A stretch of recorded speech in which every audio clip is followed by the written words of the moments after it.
Bonjour et bienvenue dans le podcast de Design Plus. Tu vas écouter l'épisode numéro 3 de la saison 12. Le podcast existe depuis bientôt 6 ans avec plus de 140 épisodes. Alors si tu découvres ce podcast, n'oublie pas de t'abonner à ta plateforme audio et sur YouTube. Dans la saison 12, j'aborde 3 thèmes principaux qui sont souvent oubliés dans les médias. L'emploi, la carrière et la formation dans le design. Aujourd'hui, je reçois Julien Boyer qui est Head of Design chez Nexton. Depuis près d'un an, Julien teste une grille de compétences pour structurer la carrière PAF de ses équipes. En utilisant cette méthode, chaque étape clé d'évolution professionnelle est transparente et ça permet d'engager activement les designers dans leur propre progression. Maintenant, il nous détaille tout sur cette grille de compétences, pourquoi il l'a mis en place côté manager, comment elle est perçue par les designers.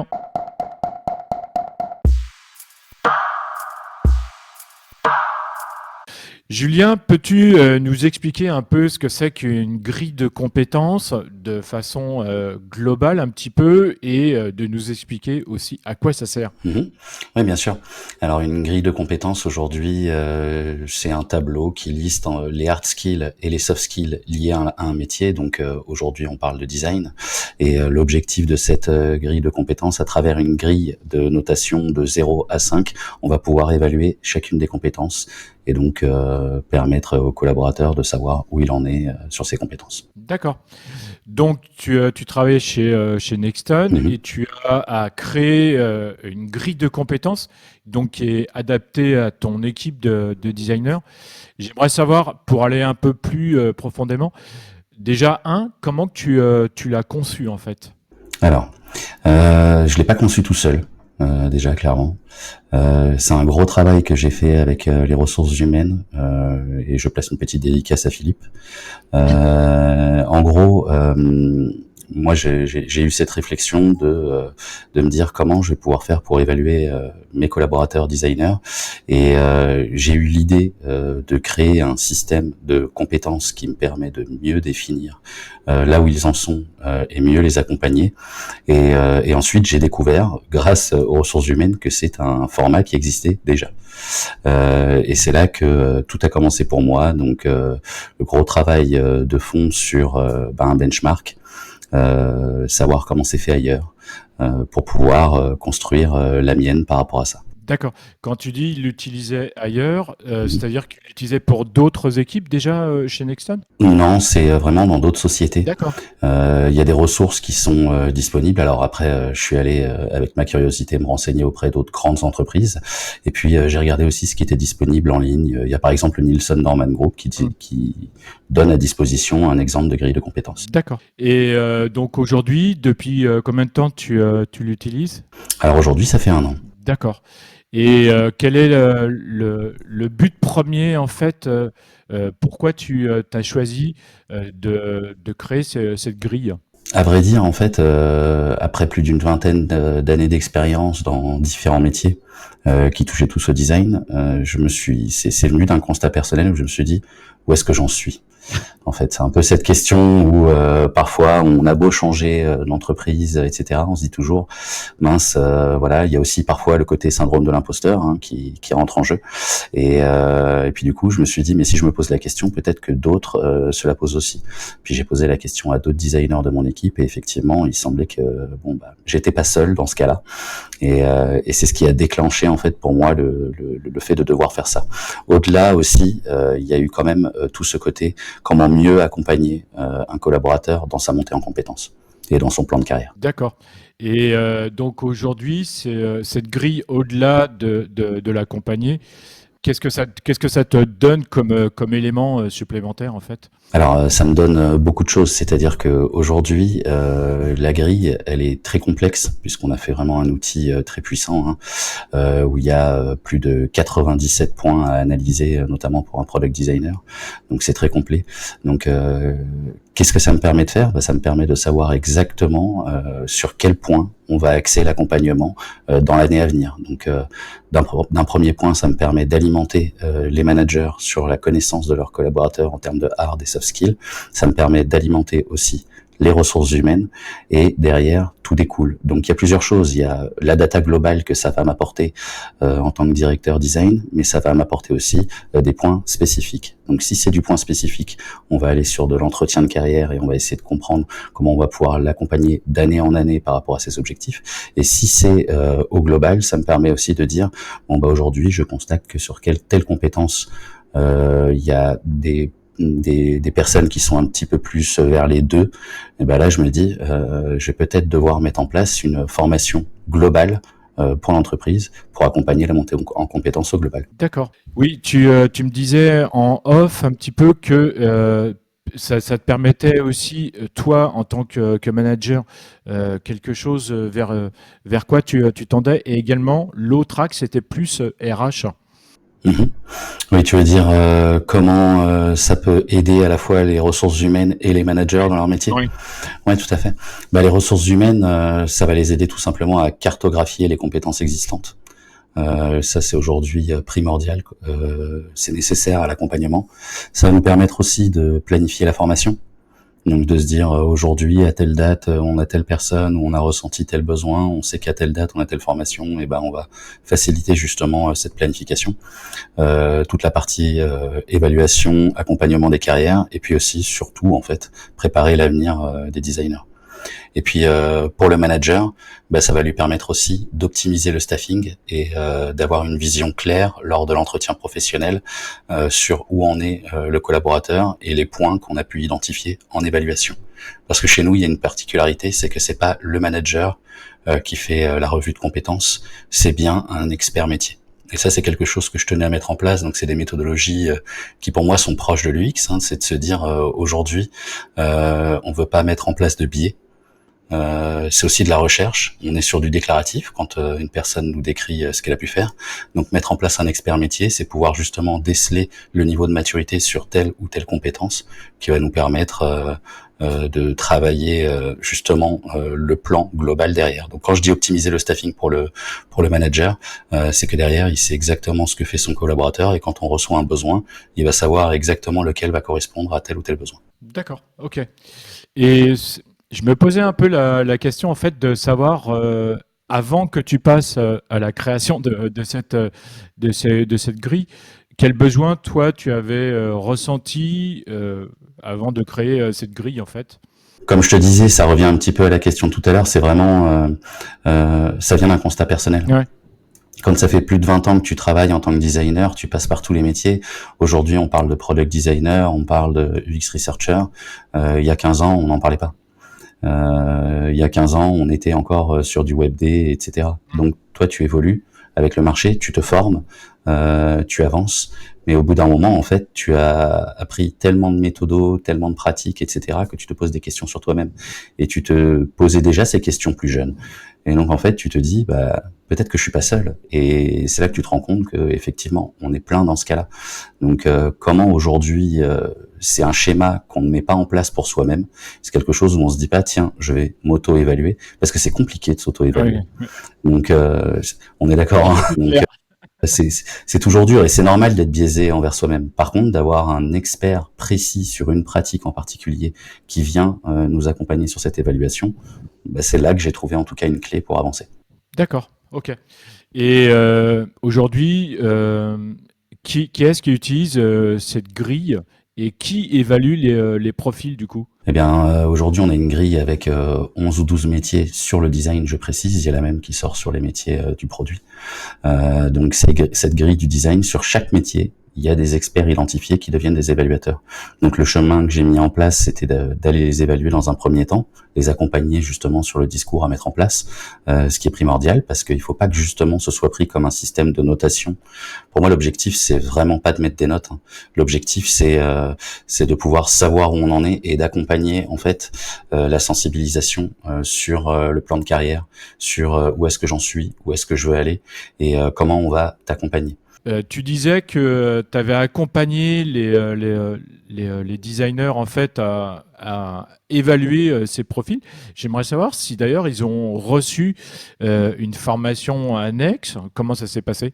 Ils n'ont pas reçu de formation annexe. C'est vraiment pendant leur propre évaluation où déjà ils ont vu ce que c'était qu'une évaluation et ensuite dans leurs premières évaluations, je suis là en accompagnement. Ils n'y vont pas seuls.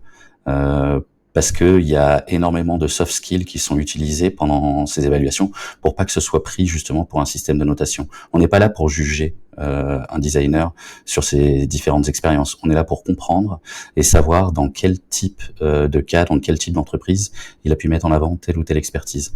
Donc pour moi, le plus important était d'avoir des profils vraiment très seniors ou lead sur leur brique métier, donc que ce soit sur la research, sur le product design ou encore sur le content.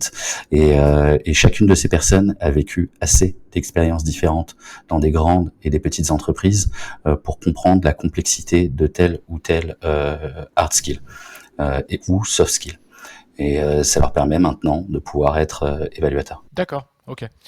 Et aujourd'hui, du coup, il y a combien de designers qui ont été évalués grâce à cette grille de compétences? Alors aujourd'hui, on est pour le moment sur une trentaine. Alors, faut savoir quand même que c'est un exercice qui est relativement assez long. Hein, on parle d'entretiens qui vont durer à peu près 2 heures. Donc, c'est long, 2 heures, mais ça permet de voir en profondeur les compétences qui ont été appliquées et jusqu'où elles ont été appliquées. De pas se dire ok, je suis design system designer. Je te donne un autre exemple encore, mais ça fait 6 mois que je suis devenu design system designer. Donc, on peut pas arriver à un niveau totalement expert au bout de 6 mois, puisque en rencontrant d'autres entreprises, on va rencontrer d'autres niveaux de complexité. Et c'est ce qui va nous permettre de monter en compétences. Donc, comme je te dis, 2 heures, quand on revoit aller entre 90 et 100 sous-compétences, ça fait un temps assez énorme et c'est le temps qu'il faut prendre. Donc oui, pour l'instant, qu'une trentaine. D'ici la fin de l'année, tous les collaborateurs seront passés. D'accord. Et quand tu disais justement que les personnes qui doivent passer, ce sont des leads dans leur expertise, ça veut dire que pour toi, ils sont leads depuis combien de temps? C'est plusieurs années, c'est plusieurs mois, plusieurs années, c'est quoi? Là, c'est souvent plusieurs années, mais j'aime pas mettre dans une catégorie un niveau d'expérience, puisque à compétences égales, on est tous différents en fait. Les soft skills font réellement la différence. Dans un exercice comme une évaluation de compétences, la clé va être dans les soft skills, la communication, la manière de poser les bonnes questions, de pas biaiser aussi la question, ce qui est très difficile, hein, je te l'accorde. Mais c'est surtout là-dessus. Donc, je peux pas dire à partir du moment où il est lead depuis 3 ans, il peut devenir évaluateur. Ouais. Ça, c'est quelque chose que je suis incapable. Par contre, quand tu évalues la personne et que tu vois où elle en est dans ses soft skills et ses hard skills, là, tu peux comprendre que. Alors, c'est sûr, c'est pas des personnes qui ont 2 ans d'expérience. Voilà, il y a quand même un minimum d'années d'expérience. Mais c'est oui, en effet, tous des seniors. Et alors aujourd'hui. D'après toi ou d'après ce que tu as entendu ou les échanges que tu as eus avec les interviewés, quels sont les principaux retours que tu as eus des designers qui ont été évalués? Eh ben écoute, au départ quand j'ai lancé ça, pour moi la démarche elle était top parce que c'était que du positif. Mais j'avais quand même une inquiétude, c'était de se dire, voilà, ce fameux truc dont je te parlais plus tôt, de se dire, attends, il y a quelqu'un qui vient me mettre des notes, alors que justement, on n'est pas du tout dans le schéma système de notation, on est plus dans, viens, on analyse ensemble ce que tu as pu mettre en place, où est-ce que tu en es, et comment on peut t'aider à avancer plus loin. Et ben c'est comme ça que ça a été pris. Et j'ai eu vraiment des retours top de plein de designers, en fait, même je vais pas te mentir, de la majorité. Je crois que j'ai 100% de satisfaction dessus. Donc c'est rare de pouvoir dire j'ai 100% de satisfaction. Ou alors après peut-être qu'il y a des personnes qui m'ont pas dit toute la vérité, je ne sais pas, mais honnêtement globalement on a eu d'excellents retours, des personnes qui ont trouvé l'exercice top parce que ça leur a permis aussi de comprendre un peu plus où elles en étaient et un peu plus ce qu'elles voulaient faire, parce qu'on a des constats parfois aussi. Pendant ces analyses-là, on se rend compte qu'il y a des compétences qui ressortent vachement et des personnes qui ne pensaient pas avoir autant d'attrait, en discutant, se disent mais oui, en fait, cette compétence, c'est vraiment une clé pour moi. C'est quelque chose que je pourrais pas m'en passer, et c'est pour ça que je suis aussi poussé là-dessus. Donc voilà, ça peut même pousser jusqu'à des évolutions de carrière. D'accord. Tu peux nous donner un exemple, par exemple, sur une compétence un Bah, peu cachée ou du moins non dite ou non verbale? il y a, tu vois, je vois par exemple, il y a une compétence de pilotage de projet sur les profils de product designer qu'on a identifié. Et quand on liste toutes les sous-compétences, bon voilà, c'est clairement de la chefferie de projet, du pilotage de produits ou autre. J'ai une personne qui est passée dans la matrice où justement on s'est dit mais en fait ça ressort vachement chez toi et tout. Alors c'était un hasard total, c'est pas forcément lié, mais aujourd'hui elle a trouvé un poste de PM UX. Donc je trouve le truc un peu cool de se dire waouh, juste avant ça on avait identifié qu'il y avait un vrai sujet sur le pilotage de projet, et en fait bah, la conclusion est que tu as fini par te tourner vers ça. D'accord, ok. Et tu parlais des lead designers qui ont Mhm. passé cette étape d'interviewer en fait dans le cadre de cette grille de compétences. Et est-ce que toi, tu as créé un process pour mettre en place comment que tu vas leur apporter les connaissances, comment que tu vas leur transmettre les comportements à avoir, etc. Est-ce que tu as créé un process de ton côté? C'est un peu le mode d'emploi en fait de la matrice, quoi. En gros, alors ça a commencé même avant qu'il soit évalué, parce que je me suis retourné vers les RH, vers les managers, et j'ai refait un plan global de tous les collaborateurs. J'ai regardé les niveaux d'expérience, j'ai regardé un peu, tu sais, ce qu'on peut qualifier de key Hmm. people, qui aujourd'hui a le niveau d'engagement et les soft skills nécessaires pour y aller. Et puis ensuite, j'ai organisé une sorte de comité de pilotage pour lancer et présenter aux futurs évaluateurs la matrice de compétences et là où je les voyais sur quel métier. Donc c'est un vrai contrat d'engagement.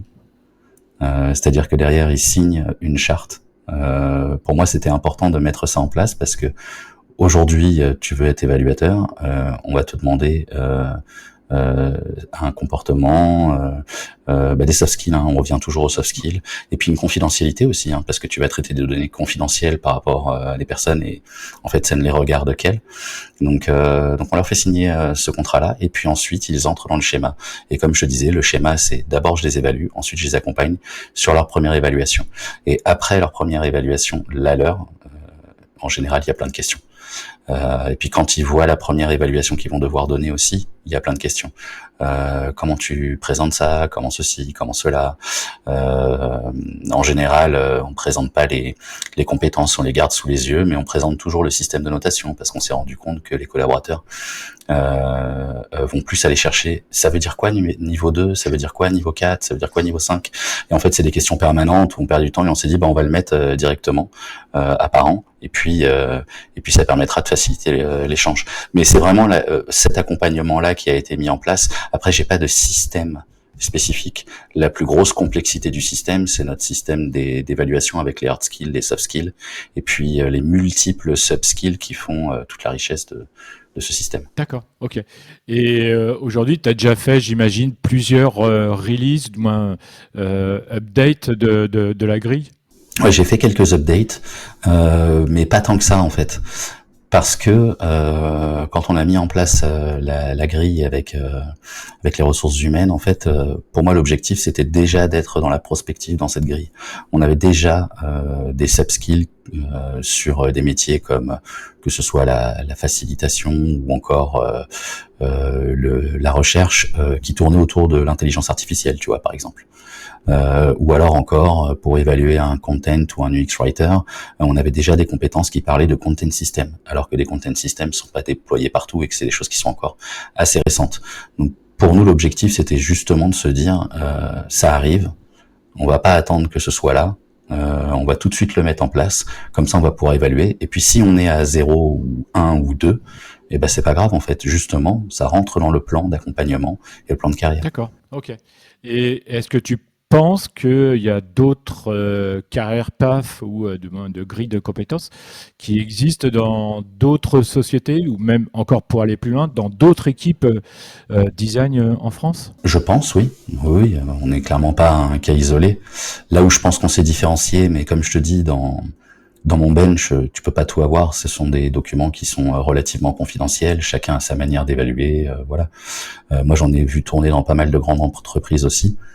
Mon constat a été juste que souvent c'était des hard skills et des soft skills, mais on grattait pas assez les soft skills. Et c'est là où on a eu 1 an de travail sur le fait de construire ce fichier-là, puisque en gros, quand j'ai vu celui du Nielsen Norman, alors je veux vraiment pas dire de bêtises, surtout qu'on est enregistré, mais on a, si je me trompe pas, 6 hard skills, 3 soft skills, quelque chose qui s'en rapproche. Et en fait, on a tout de suite le système de notation. Et sur le métier du UX design, il mettait UX Research Quali, Research Quanti, et derrière le système de notation.